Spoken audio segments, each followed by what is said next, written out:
Zacarias Sitchin. As Guerras de Deuses e Homens.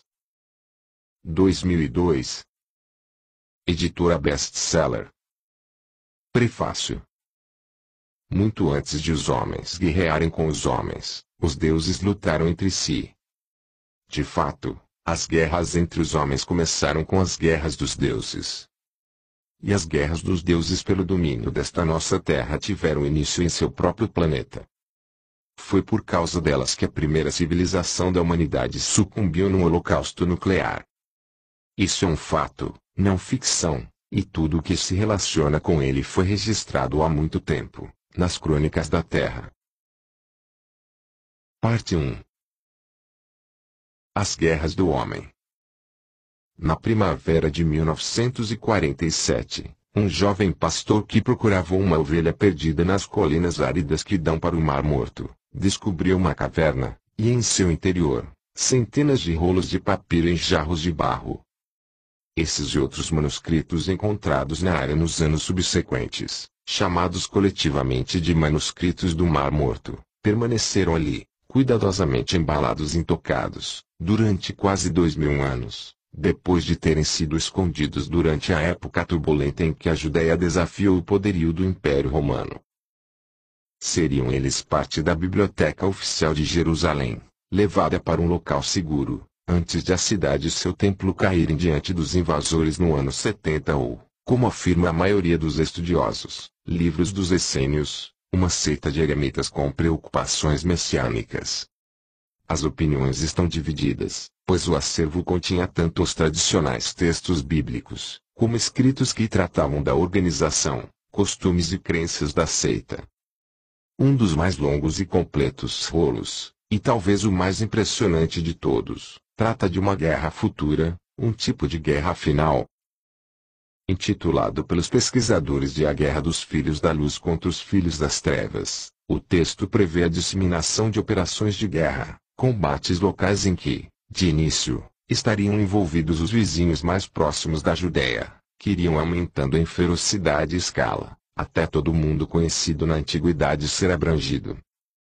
O primeiro ataque dos Filhos da Luz contra os Filhos das Trevas, ou seja, contra o exército de Belial, se dará sobre as tropas de Edom, Moabe, a região dos Amonitas e Filisteus, depois sobre os quítios da Síria, e aqueles que violaram a aliança e os ajudaram. Após essas batalhas, eles avançarão sobre os quítios do Egito e, na hora azada contra os reis do norte. Nessa guerra de homens, profetiza o papiro, o Deus de Israel terá um papel ativo. No dia em que os quítios caírem, haverá um tremendo combate, uma verdadeira carnificina, na presença do Deus de Israel, pois esse é o dia que ele marcou há muito, muito tempo para a batalha final contra os filhos das trevas. Muito antes de esse papiro ter sido escrito, o profeta Ezequiel já havia vaticinado a batalha final, no fim dos tempos, entre Gog e Magog, em que o Senhor em pessoa arrancará o arco de tua mão esquerda, e fará as flechas caírem de tua mão direita. No entanto, o manuscrito do Mar Morto vai além, prevendo a participação física de muitos deuses nessa guerra, combatendo ombro a ombro com os mortais. Nesse dia, a companhia do divino e a congregação dos mortais estarão lado a lado na carnificina. Os filhos da luz lutarão contra os filhos das trevas com uma exibição de poderio divino, entre estrondoso tumulto, entre os gritos de guerra de homens e deuses.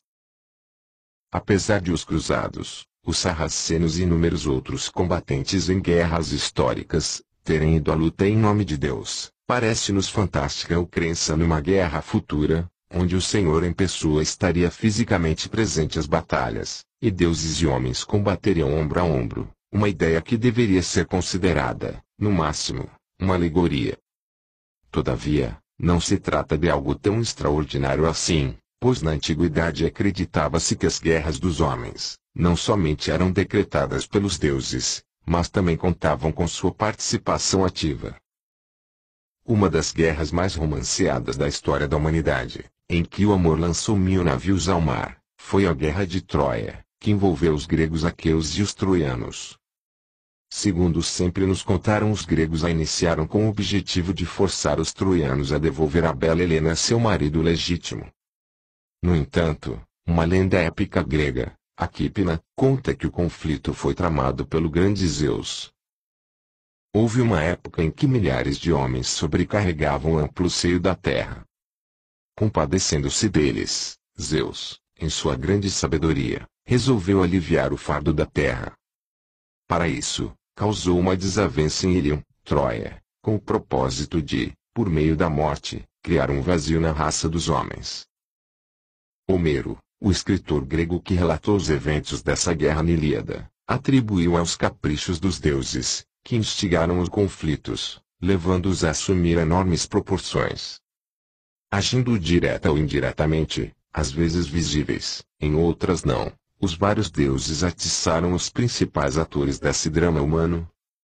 E por trás de tudo estava Jove, Júpiter/Zeus, enquanto os outros deuses e os guerreiros armados dormiam profundamente na planície. Jove mantinha-se acordado, pois pensava em como poderia honrar aqueles e destruir muitas pessoas nos navios dos aqueus. Já antes da batalha, o deus Apolo incentivara as hostilidades. Ele sentou-se longe dos navios, com o rosto sombrio como a noite, e seu arco de prata sibilou morte enquanto lançava a seta dos aqueus. Por 9 dias inteiros ele disparou flechas contra o povo. E durante o dia todo queimavam as piras dos mortos. Quando os contendores aceitaram cessar as hostilidades, para que seus líderes decidissem a questão num combate corpo a corpo, os deuses, descontentes com essa ideia, instruíram a deusa Minerva: vá imediatamente ao campo de batalha e faça com que os troianos sejam os primeiros a romper a trégua e atacar os aqueus. Ansiosa por levar a cabo sua missão, Minerva lançou-se pelo firmamento como um brilhante meteoro, deixando atrás de si um rastro flamejante. Mais tarde, não desejando que a batalha encarniçada cessasse com a chegada da noite, a deusa iluminou o campo. Ela levantou o véu de seus olhos e muita luz caiu sobre eles, tanto no lado onde estavam os navios como no campo de batalha. Os aqueus puderam ver Heitor e todos os seus homens. Enquanto os combates prosseguiam, levando às vezes a uma luta corporal entre dois heróis, os deuses vigiavam, descendo de tanto em tanto para salvar um soldado acuado ou parar um carro desgovernado. Mas quando eles se deram conta de que estavam apoiando lados opostos, começaram a ferir-se mutuamente. Zeus então ordenou-lhes que parassem e se mantivessem fora da luta dos mortais. Esse afastamento não durou muito, porque vários dos principais combatentes eram filhos de deuses com parceiros humanos. Marte ficou especialmente irritado quando seu filho Ascalafo caiu morto pela flecha de um aqueu.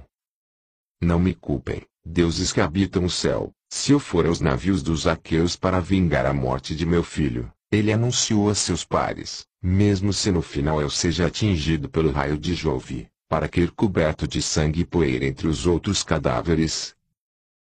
Enquanto os deuses se mantiveram afastados dos guerreiros mortais, escreveu Homero, os aqueus triunfaram, pois Aquiles, que havia muito recusava-se a lutar, agora estava com eles.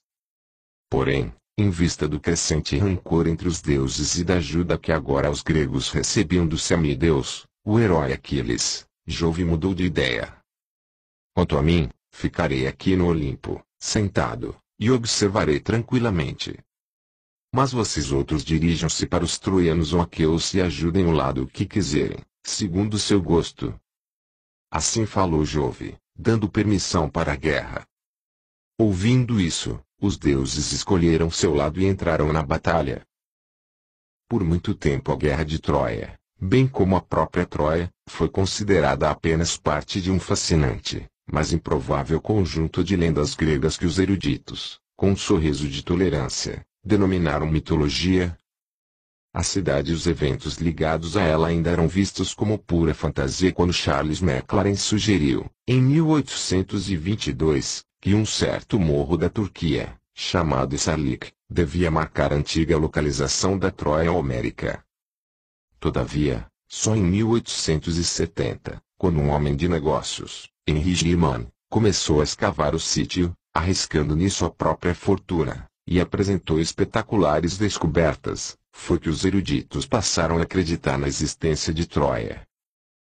Hoje, em geral, aceita-se que a guerra ocorreu no século 13 AC. Então, segundo fontes gregas, foi nessa época que homens e deuses lutaram lado a lado. Uma crença estranha, mas os gregos não eram os únicos a acreditar nela. Naquele tempo, embora a ponta da Ásia Menor que dá para a Europa estivesse salpicada de povoados essencialmente gregos, a maior parte da região era dominada pelos hititas, inicialmente conhecidos dos eruditos apenas por serem citados na Bíblia, e mais tarde nos textos egípcios. Esse povo e seu reino, Ati, também ganharam vida quando os arqueólogos começaram a descobrir as ruínas de suas cidades. A decifração da escrita dos hititas e o estudo de sua língua indo-europeia tornaram possível situar a origem desse povo no segundo milênio antes de Cristo, quando as tribos arianas começaram a migrar da área do Cáucaso, algumas dirigindo-se para a Índia, outras para a Ásia Menor. O reino hitita floresceu por volta de 1750 C e entrou em declínio cerca de 500 anos depois, época em que passou a ser atormentado por incursões dos habitantes da área do Mar Egeu. Os hititas referiam-se a esses invasores como o povo de Aquilhava, e muitos estudiosos acreditam que se trata do mesmo povo que Homero chamava Kioi, cujo ataque à ponta ocidental da Ásia Menor ele imortalizou na Ilíada. Por muitos séculos antes da Guerra de Troia, os hititas expandiram seu reino, que chegou a atingir proporções imperiais, afirmando estar cumprindo ordens de seu deus supremo, Tesub, o trovejante, cujo epíteto mais antigo era deus da tempestade cuja força causa a morte. Os reis hititas às vezes garantiam que ele participava pessoalmente das batalhas. Segundo escreveu o rei Mursilis, o poderoso deus da tempestade mostrou seu divino poder e lançou um raio sobre o inimigo, ajudando a derrotá-lo.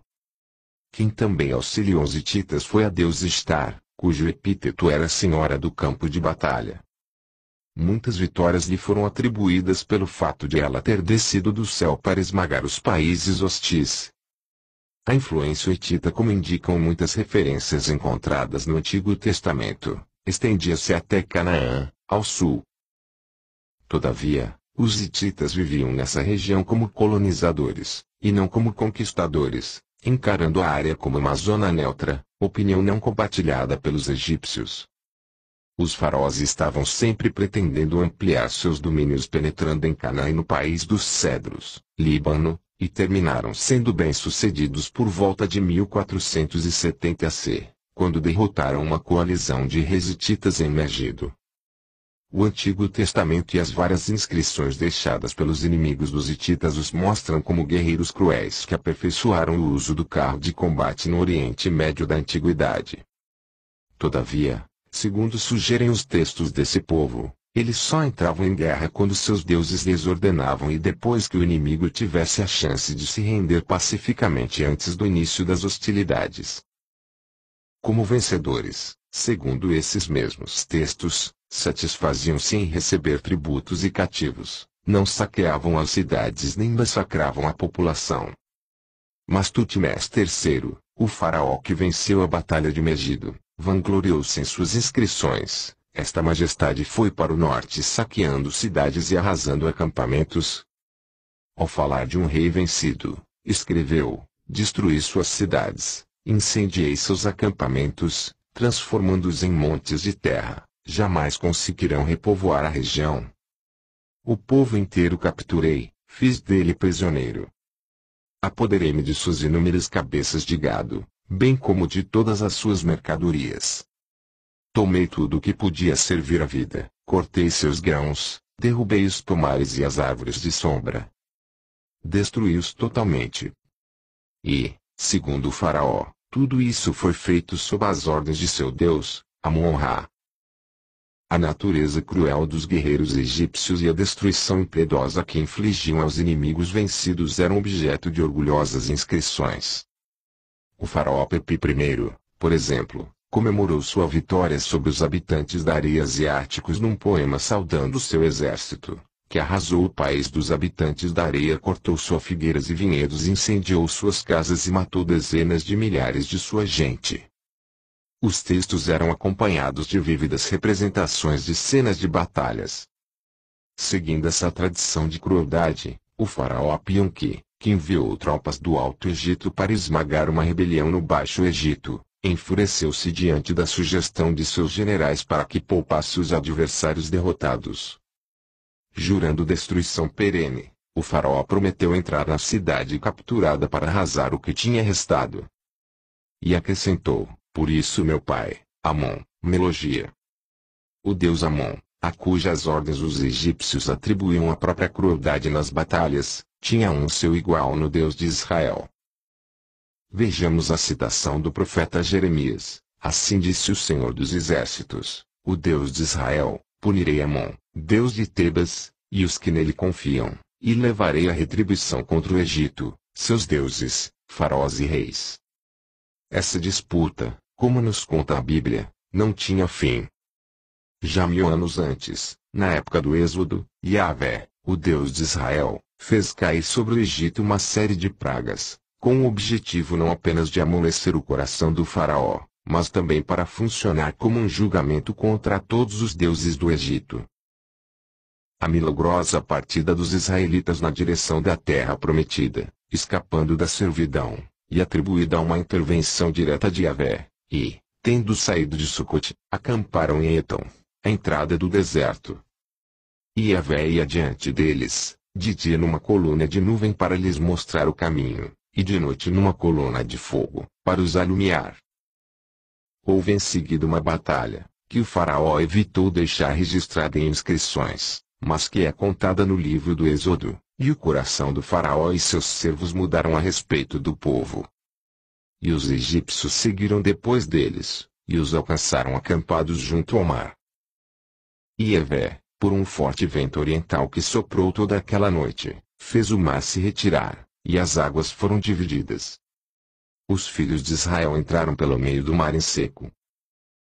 Ao alvorecer, quando os egípcios deram-se conta do que tinha acontecido, o faraó mandou seus carros perseguirem os israelitas.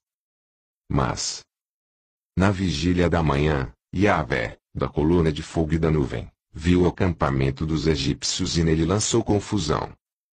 Ele emperrou as rodas de seus carros e fê-los andar com dificuldade.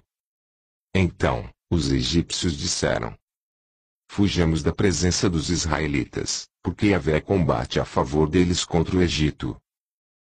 Mas o governante egípcio que perseguia os israelitas ordenou que os seus carros continuassem o ataque. O resultado lhe foi calamitoso. E as águas voltaram e cobriram os carros e cavaleiros de todo o exército do faraó, que os haviam seguido no mar, e não escapou um só deles. E Israel viu o grande poder que Yahvé havia mostrado contra os egípcios. A linguagem bíblica é quase idêntica à que um faraó posterior, Ramsés II, usou para descrever o milagroso aparecimento de Amon-Ra durante a decisiva batalha contra os hititas, em 1286. A seu combate, travado na fortaleza de Cádiz, no Líbano, mobilizou 4 divisões de Ramsés II contra as forças reunidas pelo rei Mu'talis, dentre todas as partes de seu império. Terminou com a retirada egípcia, abortando o avanço do faraó em direção à Síria e à Mesopotâmia. No entanto, a batalha esgotou os recursos hititas e deixou-os fracos e vulneráveis. A vitória hitita poderia ter sido mais decisiva, uma vez que estes quase conseguiram capturar o faraó. Até agora, só foram encontrados fragmentos de inscrições hititas sobre a guerra. Mas Ramsés, ao voltar para o Egito, achou conveniente descrever em detalhes o milagre de sua fuga. Suas inscrições nas paredes dos templos, acompanhadas de ilustrações detalhadas, contam como as hostes egípcias chegaram a Cádiz e acamparam ao sul da cidade, preparando-se para a batalha. Surpreendentemente, os hititas não avançaram contra eles. Ramsés, então, ordenou que 2 divisões atacassem a fortaleza. Foi quando os carros hititas surgiram, como se viessem do nada, pegando pela retaguarda as divisões que avançavam e causando grandes estragos no acampamento das outras duas. Quando as tropas egípcias começaram a fugir em pânico, Ramsés subitamente percebeu que estava sozinho com seu guarda-costas e, quando o rei olhou e sua majestade disse: "E agora, meu pai Amon?" Um pai esqueceu-se de seu filho. Seja o que for que eu tenha feito ou não, não foi seguindo tuas ordens. Lembrando ao deus egípcio que o inimigo adorava outros deuses, Ramsés perguntou: "O que são esses asiáticos para ti, ó Amon?" "Esses miseráveis que de ti nada conhecem, ó Deus."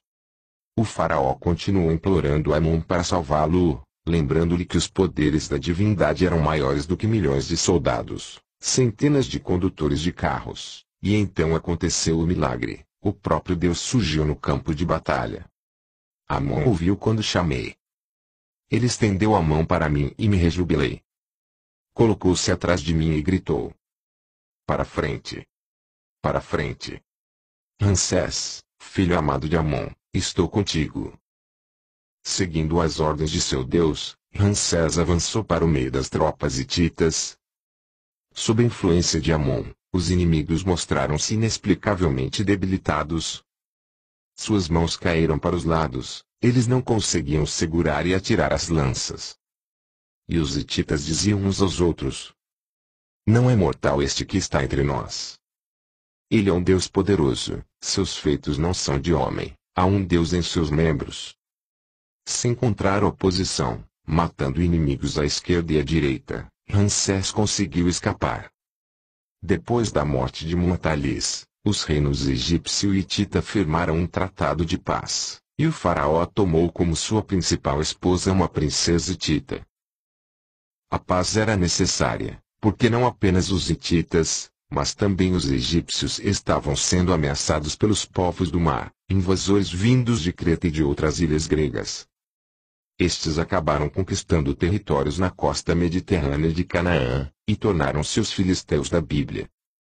No entanto, os ataques que lançaram contra os egípcios foram rechaçados pelo faraó Ramsés III, que comemorou a vitória mandando pintar as cenas da batalha nas paredes dos templos. Nas inscrições, ele atribuiu seu êxito ao Todo-Poderoso, meu augusto divino Pai, o Senhor dos deuses. O crédito do triunfo deveria caber a Amon-Ra, pois, como afirmou o faraó, ele estava na retaguarda do inimigo, destruindo. A trilha sangrenta das guerras dos homens contra seus semelhantes, em favor dos deuses, agora nos leva à Mesopotâmia, a terra entre os rios, Tigre e Eufrates, o país bíblico de Canaã. Foi lá, segundo é relatado no Gênesis 11, que surgiram as primeiras cidades, com prédios feitos de tijolos e torres, que pareciam arranhar o céu. Foi lá também que se iniciou o registro da história, e mais, onde começou a pré-história, com o estabelecimento das primeiras povoações dos antigos deuses. 1000 anos antes dos tempos dramáticos de Ramsés II, na distante Mesopotâmia, um jovem ambicioso subiu ao trono. Seus súditos o chamavam de Shah-Rukhin, o governante justo. Nossos livros de história referem-se a ele como Sargão I e se reconstruiu uma nova capital, Akkad, e fundou o reino de Akkad. A língua acadiana, escrita com caracteres cuneiformes, foi a língua-mãe de todos os idiomas semíticos, dos quais continuam em uso o hebraico e o árabe. Tendo governado durante a maior parte do século 24 AC, Sargão atribuía a longa duração do seu reinado, 54 anos, a condição especial que lhe fora dada pelos grandes deuses, fazendo dele supervisor de Estar, sacerdote ungido de Anu, o grande e virtuoso pastor de Enlil. Segundo escreveu o rei, foi Enlil que não deixou ninguém se opor a Sargão e lhe concedeu a região do mar superior até o mar inferior, do Mediterrâneo até o Golfo Pérsico. Era por isso que Sargão levava os reis capturados em batalhas, puxando-os por cordas presas a coleiras, ao portão da casa de Enlil. Numa de suas campanhas nas montanhas Zagros, Sargão teve a oportunidade de presenciar um milagre dos deuses igual ao testemunhado pelos combatentes de Troia. Enquanto ele avançava pelo país o Araci penetrando na escuridão. Ishtar fez uma luz brilhar. Dessa forma, o rei pôde liderar suas tropas no avanço através da montanha do atual Luristão. A dinastia acadiana iniciada por Sargon chegou ao auge sob seu neto Naram-Sin, o amado do deus Sin. Segundo está gravado nos monumentos que ele construiu, suas conquistas foram possíveis porque seus deuses o armaram com um artefato singular, a arma do deus, e outros deuses consentiram em sua entrada, ou até o convidaram a fazê-lo, nas regiões sob sua proteção. Naram-Sin concentrou a maior parte de seu avanço na região a noroeste de seu reino, e uma de suas conquistas foi a cidade-estado de Ebla, cujo arquivo de tabuinhas de argila, recém-descoberto, continua despertando grande interesse científico. Embora desde a época da separação da humanidade nenhum rei jamais tenha destruído Armã e Ebla, o deus Nergal abriu caminho para o poderoso Naram-Sin e deu-lhe as duas cidades. O deus também o presenteou com Amanus, a montanha dos cedros, até o mar superior. Naram-Sin atribuiu aos deuses tanto suas campanhas bem-sucedidas como sua queda, ocorrida por ele ter ido à guerra contra suas ordens expressas. Os eruditos reconstituíram, a partir de fragmentos de várias versões, um texto que intitularam de A Lenda de Naram-Sin. Falando na primeira pessoa, o rei explica nessa lamentação que seus problemas começaram quando a deusa Ishtar mudou de planos e os deuses deram sua bênção a 7 reis, 7 irmãos, gloriosos e nobres, com tropas de 360.000 homens. Vindos da região onde atualmente se encontra o Irã, esses guerreiros invadiram os países montanhosos de Guti-1 e Elon, a leste da Mesopotâmia, e começaram a avançar sobre Acade. Naram-Sin pediu orientação aos deuses e foi aconselhado a guardar as armas e ir dormir com sua esposa, mas, por algum motivo qualquer, não devia fazer sexo com ela. Os deuses lhe responderam: Ó Naram-Sin, esta é nossa palavra. Esse exército que contra ti avança. Amarra tuas armas, num canto as encoste. Contém a tua ousadia, fica em casa. Junto com tua esposa, vá dormir, mas com ela não podes. Sai de teu país, ir ao encontro do inimigo, não deves. Mas Naram-Sin, contrariando o desejo dos deuses, declarou que confiava no próprio poderio e decidiu atacar o inimigo. Quando chegou o primeiro ano, mandei 120.000 soldados, mas nenhum voltou vivo, confessou o rei na lamentação. Mais tropas foram aniquiladas no segundo e terceiro ano, e Acade aos poucos ia sucumbindo diante da fome e da morte.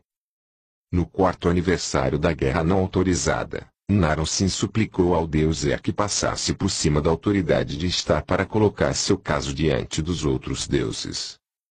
Estes o aconselharam a desistir da luta, prometendo, nos dias que virão, ele fará cair a perdição sobre os filhos do mal, e então Acade teria sua vingança.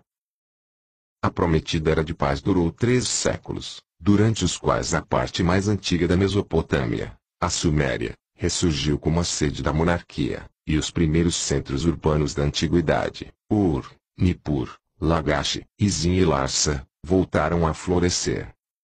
A Suméria, sob o governo dos reis de Ur, era o cerne de um império que abrangia todo o Oriente Médio.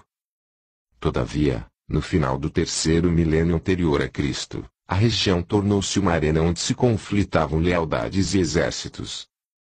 Foi então que essa grande civilização, a primeira de que se tem notícia no mundo, sucumbiu, numa catástrofe de proporções sem precedentes.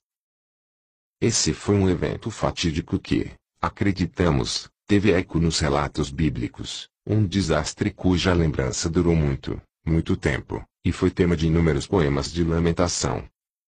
Esses textos nos dão uma descrição bem clara do estrago e da desolação que se abateram sobre o âmago dessa antiga civilização.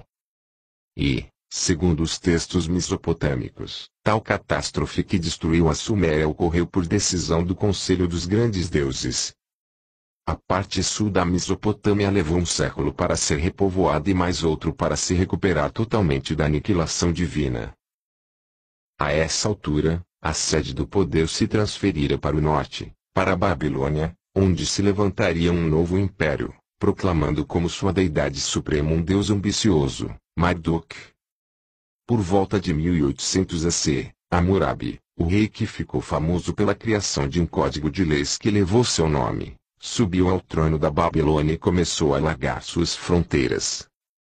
Segundo suas inscrições, os deuses não apenas lhe diziam-se quando devia desencadear suas campanhas militares, mas também lideravam seus exércitos.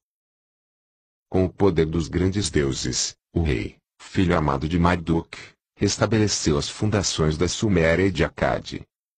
Sob o comando de Anu e com Liu à frente de seu exército, e mais os extraordinários poderes que os deuses lhe deram, ele não podia ser vencido pelo exército de Enlil-Tibal e seu rei, Rin-Sin.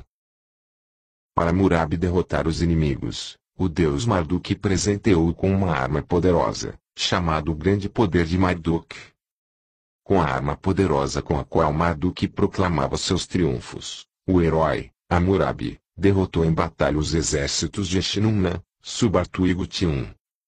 Com o grande poder de Marduk ele venceu os exércitos de Sutium, Turuku, Camu. Com o grande poder que Anu e Enlil lhe deram, derrotou todos os seus inimigos até o país de Subartu.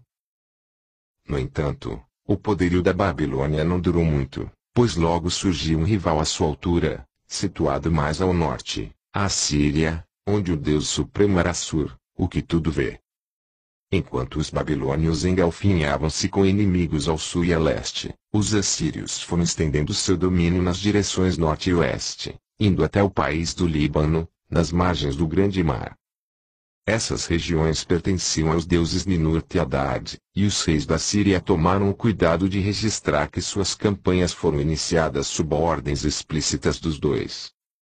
Tiglat-Pileser I comemorou suas guerras, no século XII AC, com as seguintes palavras: Tiglat-Pileser, o rei legítimo, rei do mundo, rei da Síria, rei das 4 regiões da terra, o corajoso herói, guiado pelas ordens de Assur e Ninurta, os grandes deuses, seus amos, derrotou os inimigos. Sob o comando de meu senhor Assur, minha mão conquistou desde a parte inferior do rio Zab até o mar superior, que fica a oeste. 3 vezes marchei contra os países dos Nairi. Fiz ajoelhar em seus meus pés 30 reis dos países dos Nairi. Desses países eu trouxe reféns e recebi cavalos domados como tributo.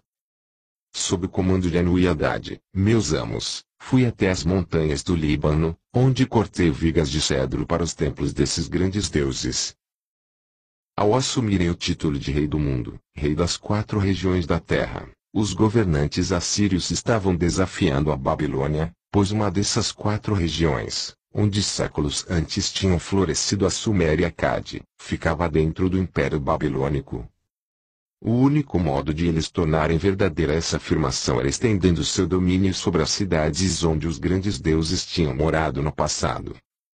No entanto, até mesmo o caminho para esses locais estava bloqueado pelos babilônios, e assim permaneceu por muito tempo.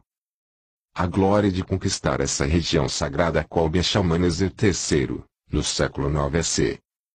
Ele disse em suas inscrições: Marchei contra Acai para vingar.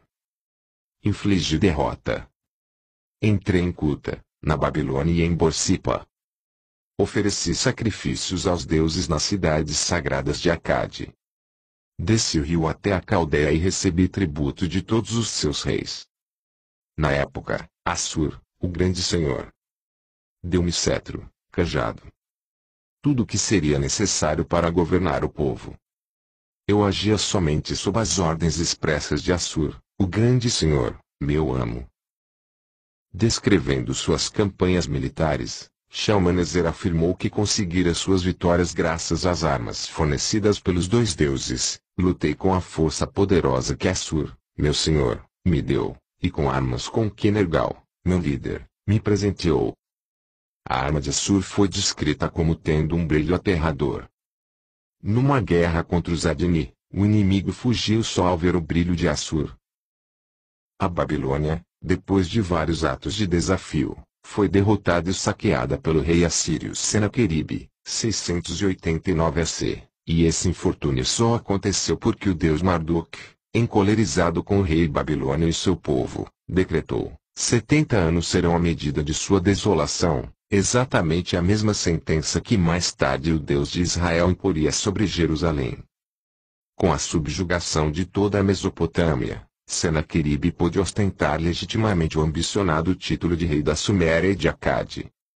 Senaqueribe, como tantos outros, mandou gravar inscrições descrevendo suas campanhas militares ao longo da costa do Mediterrâneo, inclusive batalhas com os egípcios na entrada da península do Sinai. A lista de cidades conquistadas por ele parece um capítulo do Antigo Testamento: Sidom, Tiro, Biblos, Aco, Ashdod, Ascalon. Eram idades fortes, que o rei assírio oprimiu com o auxílio do brilho aterrador, a arma de Assur, meu senhor. Os baixos relevos que ilustram o relato das campanhas, como o que mostra o cerco de Lachish, mostram os atacantes usando contra o inimigo objetos em forma de míssil. Nas cidades conquistadas, conta Senaqueribe, matei seus oficiais e seus aristocratas, pendurei seus corpos em postes em torno da cidade, os cidadãos comuns foram por mim considerados prisioneiros de guerra. Um artefato conhecido como Prisma de Senaqueribe preservou uma inscrição de grande valor histórico em que o rei menciona a subjugação da Judéia e seu ataque contra Jerusalém. O pomo da discórdia entre o assírio e o soberano judeu, Ezequias, foi o fato de este manter em cativeiro o rei da cidade filisteia de Ecrom, Podi, que era leal a seu solene juramento ao deus Assur. Quanto a Ezequias, o judeu, escreveu Senaqueribe, que não se submeteu ao meu jugo, sitiei 46 de suas cidades fortificadas, fortes e incontáveis vilarejos em suas vizinhanças. Mantive Ezequias cativo em Jerusalém, sua residência real, cerquei-o de aterros, deixando como um pássaro na gaiola. As cidades que saqueei, separei de seu reino e dei a Zamitinti, rei de Ashdod, a Padê, rei de Ecrom, e a Silibel, rei de Gaza. Dessa forma, reduzi o tamanho de seu país. O cerco de Jerusalém pelos assírios nos oferece uma série de aspectos interessantes. Para começar, a causa do ataque foi indireta. Ezequias não desafiou Senaqueribe, mas mantinha em cativeiro o rei de Ecrom. O brilho aterrador, a arma de Assur, empregado para oprimir as cidades fortes da Fenícia e da Filistéia, não foi usado contra Jerusalém. E mais, o costumeiro final dessas inscrições comemorativas, lutei com eles e lhes impus a derrota, não existe no relato sobre o cerco de Jerusalém. Senaqueribe termina dizendo apenas que diminuiu o tamanho da Judéia, dando as áreas periféricas aos reis vizinhos.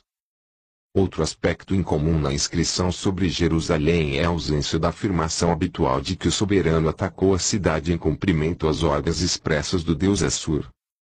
Podemos imaginar se isso não é um indício de que o ataque a Jerusalém foi um ato não autorizado, um capricho de Senaqueribe, algo que não espelhava o desejo dos deuses. Essa intrigante possibilidade torna-se uma probabilidade convincente quando lemos o outro lado da história, um outro lado que está descrito no Antigo Testamento. Enquanto o rei assírio fala por alto de seu fracasso na tomada de Jerusalém, dir-me-eis, talvez, é Yahvé, nosso Deus, que pomos nossa confiança. E então, foi porventura sem o consentimento de Yahvé que ataquei esta cidade para destruí-la? Foi Yahvé que me disse: ataca este país e devasta-o. Quanto mais os representantes do rei Ezequias, postados no alto das muralhas, imploravam a Rabixaque para parar de dizer tais inverdades e falasse em aramaico, a língua diplomática da época, mas o general aproximava-se gritando em hebraico para que todos entendessem. Logo ele começou a insultar seus interlocutores, em seguida passou a ofender o rei. Empolgado com a própria eloquência, Rabixaque esqueceu-se da alegação de que possuía a permissão de Yahvé para atacar Jerusalém e pôs-se a menosprezar o Deus também. Quando o rei Ezequias foi informado dessas blasfêmias, rasgou suas roupas, cobriu-se com um pano de saco e foi ao templo de Yahvé. E enviou mensagem ao profeta Isaías, dizendo: hoje é um dia de aborrecimento, de opróbrio, de blasfêmia. Oxalá Yahvé, teu Senhor, tem ouvido todas as palavras de Rabixaque, que o rei da Síria, seu mestre, mandou para insultar o Deus vivo. E a palavra de Yahvé veio por intermédio de Isaías: ouvi a súplica que me dirigiste a respeito de Senaqueribe, rei da Síria. Por onde veio, ele voltará, não entrará nesta cidade. Pois a defenderei e a salvarei. Naquela mesma noite veio o anjo de Yahvé e exterminou no acampamento assírio 180.000 homens. Ao alvorecer só havia cadáveres. Senaqueribe, rei da Síria, levantou o acampamento e partiu. Voltou para Nínive e lá permaneceu. Ainda segundo o Antigo Testamento, depois que o rei voltou a Nínive, certo dia ele estava no templo de Nisroque, adorando seu Deus, quando seus filhos Adrameleque e Sarazar mataram-no a espada e fugiram para a terra de Ararat. Azaradão, seu filho, reinou em seu lugar. Os anais assírios confirmam a declaração bíblica. Senaqueribe foi mesmo assassinado dessa forma, e seu filho mais novo, Azaradão, ascendeu ao trono.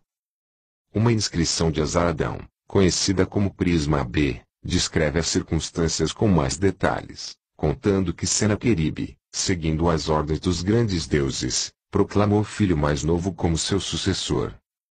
Ele convocou o povo da Síria, velhos e jovens, e fez meus irmãos, os descendentes masculinos de meu pai, prestarem um juramento solene na presença do Deus da Síria, para garantir minha sucessão. No entanto, os irmãos quebraram o juramento, mataram Senaqueribe e tentaram eliminar Azaradão. Este foi salvo pelos deuses, que o levaram para longe. Colocaram-me num esconderijo, preservando-me para a monarquia. Depois de um período turbulento, Azaradão recebeu uma ordem dos deuses. Vai, não demora. Marcharemos contigo. Ishtar foi a deidade encarregada de acompanhar o legítimo herdeiro. Quando as forças dos dois irmãos de Azaradão saíram de Nínive com a intenção de repelir o ataque contra a capital, Ishtar, a senhora da batalha, que me desejava como seu sumo sacerdote, ficou ao meu lado. Ela quebrou os arcos das tropas e desordenou suas fileiras. Ao ver as tropas de Nínive se dispersando, Ishtar dirigiu-se aos guerreiros falando por Azaradão. Diante de seu altíssimo comando, eles se aproximaram de mim em massa, juntaram-se às minhas costas e me reconheceram como seu rei, escreveu Azaradão. Tanto Azaradão como seu filho e sucessor, Assurbanipal, tentaram conquistar o Egito e empregaram armas de brilho nas batalhas. O brilho aterrador de Assur cegou o faraó, e ele enlouqueceu, escreveu Assurbanipal. Outras inscrições desse rei sugerem que a arma, que emitia um fulgor intenso e cegante, era usada pelos deuses como parte de seu tocado. Num relato, um inimigo foi cegado pelo brilho da cabeça divina. Em outro, Ishtar, que mora em Arbela, vestida de fogo divino e ostentando o toucado radiante, fez chover chamas sobre a Arábia. O Antigo Testamento também faz referência a uma arma de brilho que podia cegar.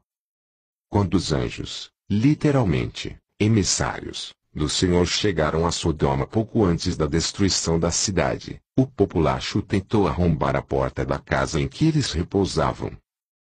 Os anjos reagiram. Quanto aos homens que estavam na entrada da casa, eles cegaram do menor até o maior, de modo que não conseguiam encontrar a entrada. À medida que a Síria ia conquistando a supremacia, ampliando seu domínio sobre o Egito, seus reis, segundo as palavras do Senhor transmitidas pelo profeta Isaías, foram se esquecendo de que eram apenas instrumentos dos deuses, aí da Síria, açoite da minha ira. Minha fúria é o bastão posto nas mãos deles. Contra nações ímpias eu os enviei, contra povos que me enfureciam os lancei. Mas os reis da Síria tinham chegado a um ponto em que uma mera punição não seria suficiente. O que estava em seu propósito era exterminar e destruir um grande número de nações, algo totalmente fora das intenções do Deus. Portanto, anunciou Yahvé, eu darei o castigo ao rei da Síria devido aos frutos da arrogância crescente de seu coração. As profecias bíblicas que previam a queda da Síria provaram ser verdadeiras.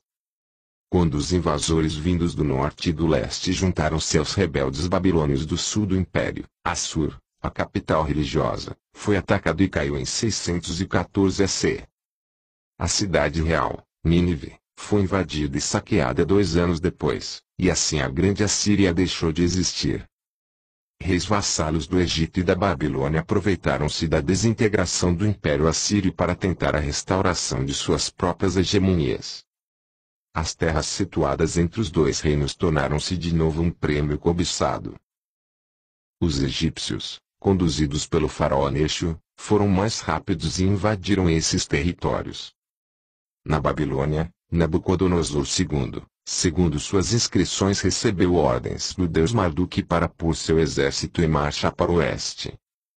A expedição só foi possível porque um outro deus, aquele que originalmente tinha soberania sobre a região, não desejava mais a terra dos cedros e agora um inimigo estrangeiro estava dominando-a e saqueando-a. Em Jerusalém, a ordem de Yahvé, dada por intermédio de seu profeta Jeremias, foi apoiar a Babilônia, pois ele, chamando assim disse Yahvé dos exércitos, Deus de Israel, eis que mandarei buscar Nabucodonosor, meu servo. Ele virá e ferirá a terra do Egito. Quem é para a morte, a morte. Quem é para o cativeiro, o cativeiro. Quem é para a espada, a espada. Ele ateará fogo nos templos dos deuses do Egito, os queimará e os deportará. Ele quebrará os obeliscos de Heliópolis, aquele que está na terra do Egito, e incendiará os templos dos deuses do Egito.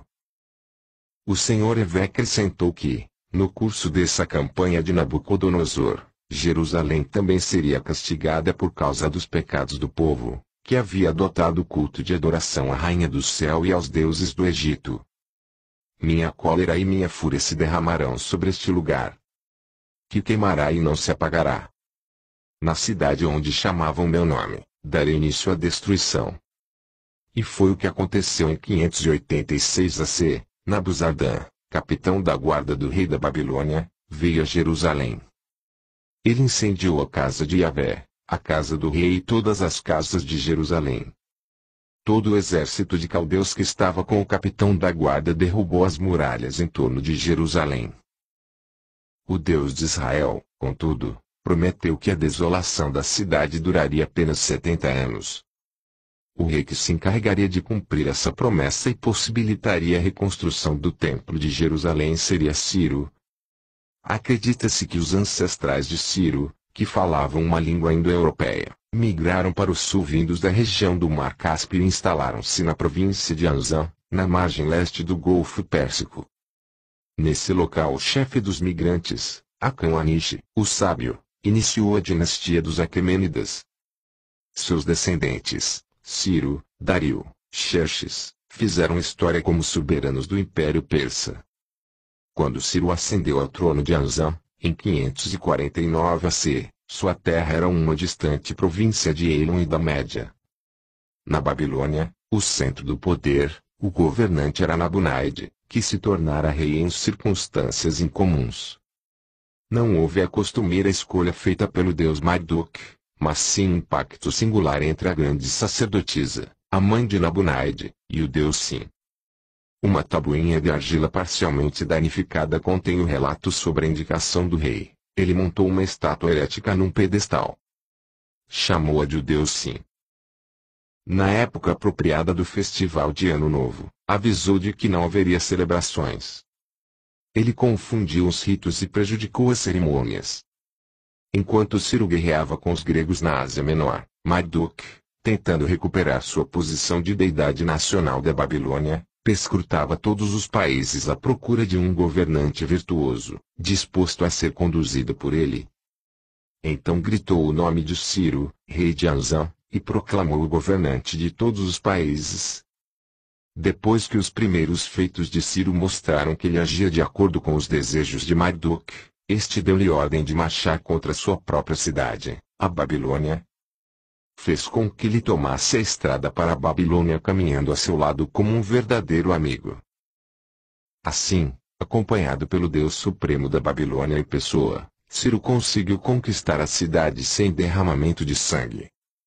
No dia correspondente a 20 de março de 538 AC, Ciro segurou as mãos de Bel, o senhor, Marduk no recinto sagrado da Babilônia.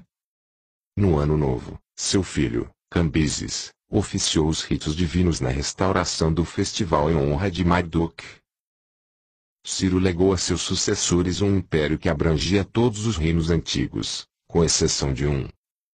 Eram eles, Suméria, Acade, Babilônia e Assíria, na Mesopotâmia, Elam e Média ao leste, os territórios do norte, as terras hititas e gregas na Ásia Menor, Fenícia, Canaã e Filistéia, que agora tinham um único soberano e um só Deus Supremo, Ahura Mazda, Deus da luz e da verdade.